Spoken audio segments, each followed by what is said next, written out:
Audrey, mga kababayan, no, bago pa nga tuluyan magtapos itong buwan ng Setyembre ay may isa pang bagyo na humabol, mga kababayan. Ito nga po itinawag natin sa pangalang Bagyong Kedan at ito'y namataan as of 4 a.m. 910 kilometers east ng Borongan, Eastern Samar. Ito po yung mga kaulapang nakikita po natin sa ating MTSat imagery.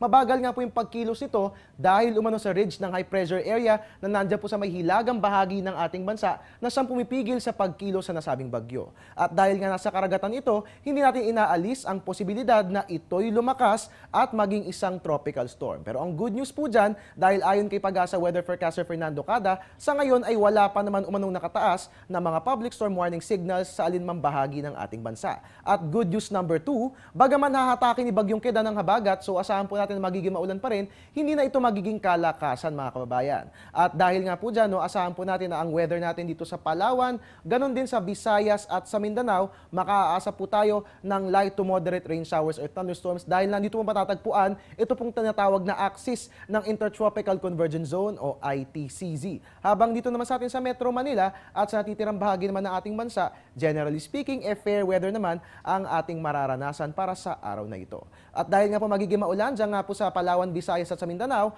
ang aming tanging paalala po para sa mga kababayan natin dyan, dalhin po natin ng ating mga payong para nga naman sa ganun ay hindi po tayo mabasa gawa ng mga pag-ulan.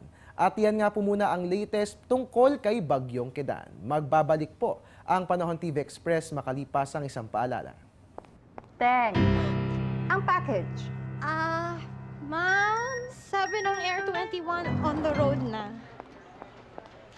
Ano, Teng? Ang package. Ma'am, sabi ng Air 21 na receive na. Okay, very good. Basta padala, sagot ka ng Air 21. May real-time delivery updates via text para worry-free ka. Teng, ang package, napadala mo na? Yes, ma'am, sa Air 21. Sa Air 21, sagot ko, padala mo. At iyan po muna ang latest mula rito sa Pag-asa DOST. Mga kababayan, patuloy po natin babantayan ang kalagayan ni Bagyong Kedan kung kaya't manatiling nakatutok dahil pagsapit po ng alas 7 sa Good Morning Post, meron po tayong makakapanayam na Pag-asa weather forecaster at babantayan nga po natin ang lagay ng nasabing bagyo. At yan nga po muna ang latest mula rito sa Pag-asa at your service po yung weatherman Harry Bayona. Balik sa iyo, Audrey.